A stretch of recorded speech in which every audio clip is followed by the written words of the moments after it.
The Hey, welcome back to the Trend Mays Tiger Sports Show featuring Trend Mays. no, I'm your no, host, Greg Mays. I'm no. I'm mobile today for just a couple minutes here. I'm almost to my daughter's house, but the big deal is I've got my co-host and little brother Trend Mays with me. Trend, what a week for Tiger Sports, huh? It is not the Trend Maze show. You need to do that right. And then that picture that producer Tate runs in the startup needs to be burned. In the Tiger. I think the people in the car next to me are watching the show, Trend. Well, you have a viewer window. Can we take All right. questions? So we have the playoff pom poms are back. I Vintage see the playoff pom poms. 1993 But because they're I back. thought we were starting with cross country, Trent. Well, Let's but you start gotta talking about the you great day at cross country.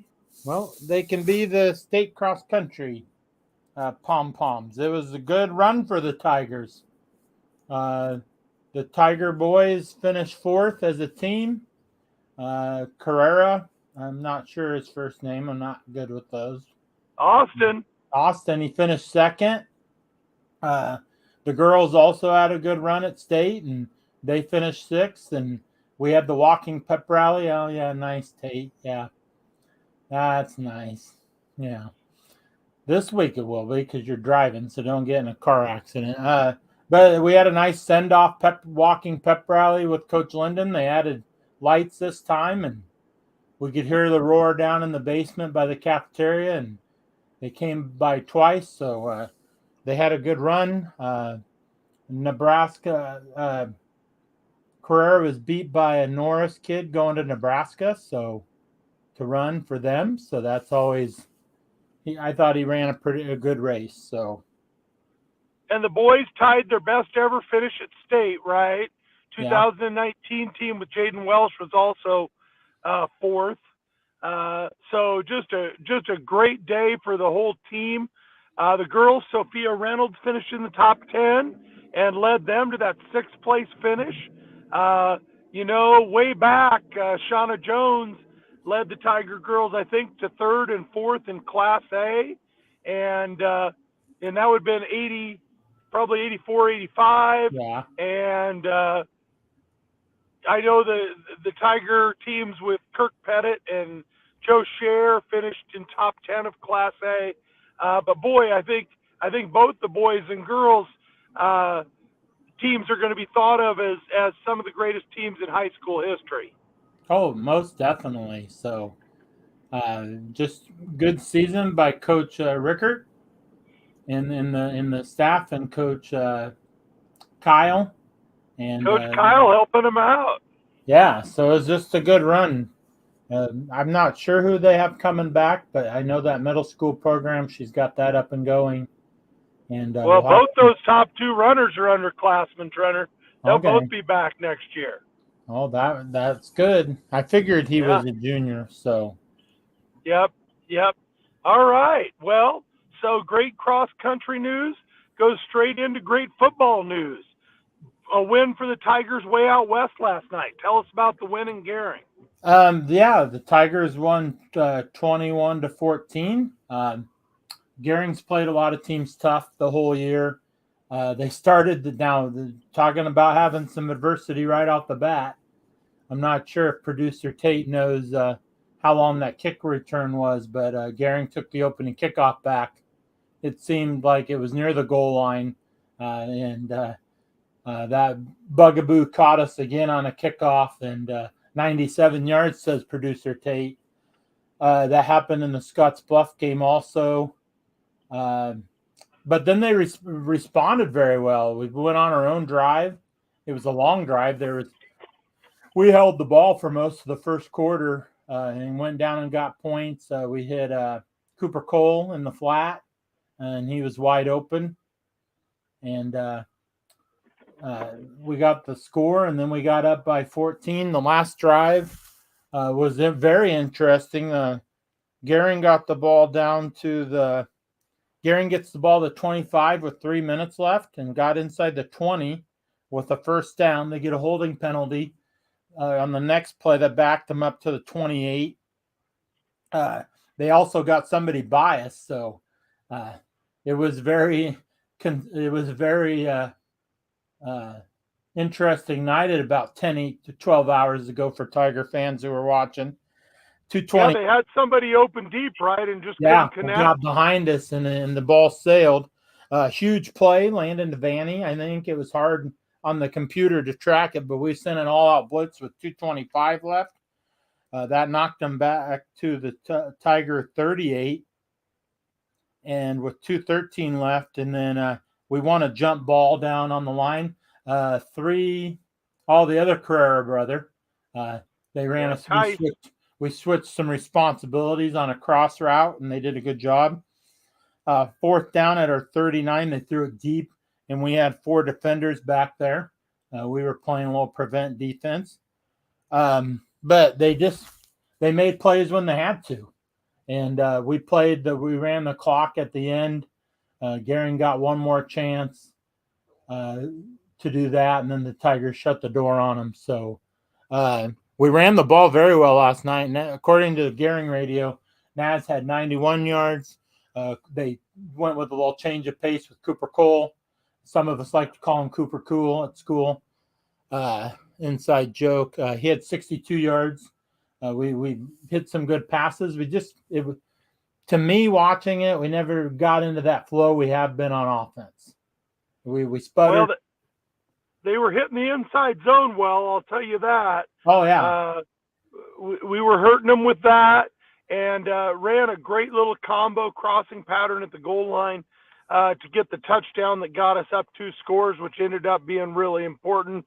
And, boy, defensively, the parts I was watching and listening to, Landon was all over, and Caleb Clark was just all over the dial making plays. So yeah. a good team win out west, always tough to go out west. What's next for the Tigers, Trent, if you look at the playoff matchup? The first half defensively, we were rocking and rolling. They don't get a first down until near the end of the half. And the radio guys for Gering, when I turned that on, they seemed frustrated a lot of the night. And even just hearing the play-by-play guy, he sounded frustrated, not to mention the parents. Okay, so let's go to the playoffs. Producer Tate, if he can put the bracket up or whatever he's got, we're going to Seward next Friday.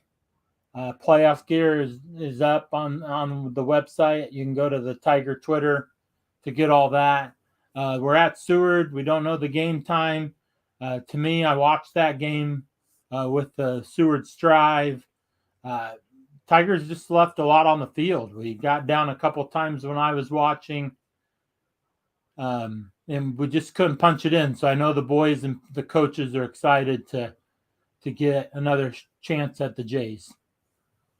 Job one has got to be a better start than they had last time at Seward, and a better start than they had last night at Gering, doesn't it? Isn't that the first step? Oh, most definitely. Kickoffs. Yeah, and then Seward, we went down and we were moving the ball like crazy, and they were giving us stuff, and we just didn't make it count. So they need to get off to a better start. And then they had the mojo the last couple weeks from after the Scotts Bluff game. Even the GA Northwest game, they left. If you think about their 3 losses, they probably left 2 of them that probably could have swung the other way, and we probably could have been at home. All right, well, we're going to Seward. Not a bad place to play, not a bad trip. Nice stadium. Hate to look ahead, but who's on the other side of the bracket? Who's the 2:15 game if we get a win at Seward, do you know? Oh, it's Waverly. Yeah. All right. Waverly Ralston. Right. So Waverly has got that machine running again, and would love to get another crack at them. I think is wide open because Northwest probably got some. I can't believe I called them that, but GA Northwest probably got some more rabbits in their hat. They seem to pull those out. They got matched up with Bennington. Bennington's running that 29-game win streak where they haven't been beaten at least a decade or so. So I think besides getting to Bennington, I think it's wide open. So, all right. Well, let's switch over to tennis quick. We got a state champion, another European state champion for the Tigers in Mo Kaufman. There he is. Big Mo won the number 2 singles and led the boys to a top 10 finish. Did they finish? Would they finish number 7, Trent, in Class B? Yep, 7th. Great job by Coach Goose and the boys. They've got their got things rolling a little bit. Power and Ablett did a great job coming back from, I think, a disappointing loss in the quarterfinals, and fought back on day 2 to win 2 matches to finish 5th. So the boys brought a lot of medals home from state tennis. A lot of momentum in the tennis program right now. I saw the middle school kids out there yesterday knocking balls around. So an exciting time for tennis in Hastings. Yeah, and they had the unofficial state duel finish of 2nd the week before, and Coach Goose has them on a roll. That's a daily stop. That's my first stop at 9:30 when I get back in the building. We stop and see the Goose, and he's a great guy to everybody in the building. So the Goose is definitely one of the important guys that we have in our building, and he makes our school better. So yeah, hey, and don't go to sleep on his girls team next spring. I know we're a ways away from that. But they'll have a chance to be kind of salty too. They got a couple pretty good returners. All right, let's flip it over to volleyball. Who it feels like it's always weird. It always feels like volleyball's still grinding away in the season when these other sports are finishing. But we finally got some sub-district pairings, right? What's the sub-district look like for the Tiger girls? They swept McCook on Tuesday at McCook. So when you make that 3-hour trip, and you get to Holdridge and you're like, oh man, that's a long ways to go still. But they got that. They got the win there. They're going to be at Junior Northwest for subs on Tuesday.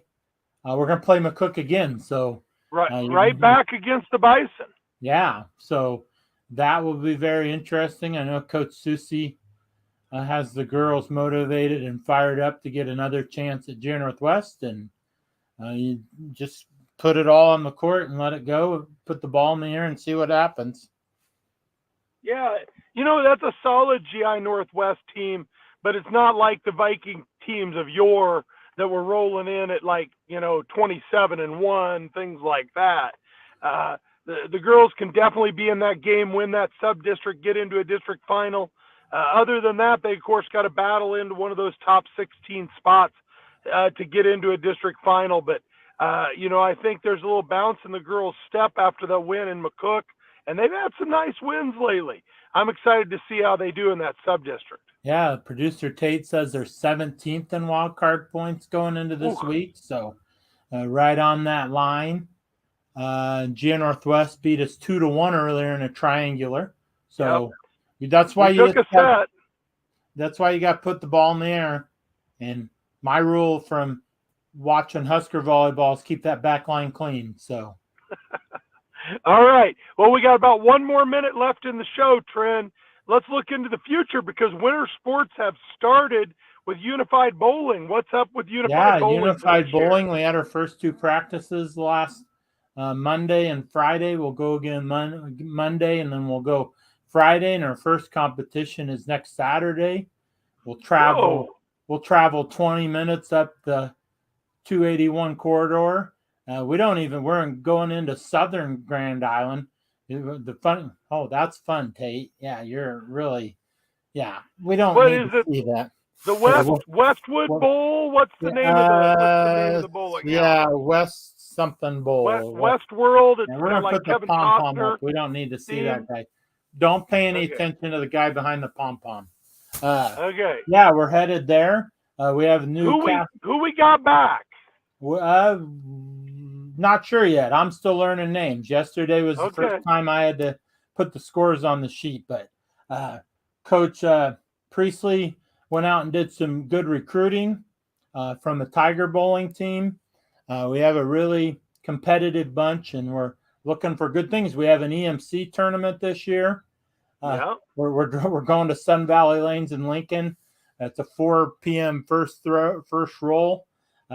Going to be a late night when we have to get up and ride that bus at 6:30 in the morning the next day. So we'll figure out what time we get back from that. And we pretty much just go to Grand Island a bunch.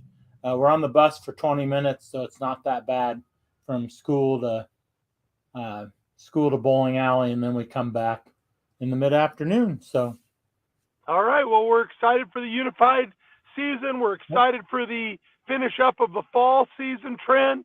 Let's wrap up this show. What are you thinking about for this next week? One thing, Tate, as producer Tate says, bands at State tonight. They're going to perform at 7:30. Oh, yeah. At Kearney High. So if you can get there. 7:30. Yep. So if you can get there to support the Tiger band, Tiger football, we need a win. It'd be nice to get a little revenge on the Jays. I know the boys, we didn't, I would assume they weren't very happy the way we played the first time. So go Tigers, get some dubs, and we'll see y'all next week. All right. Go Tigers. Thanks for watching, folks.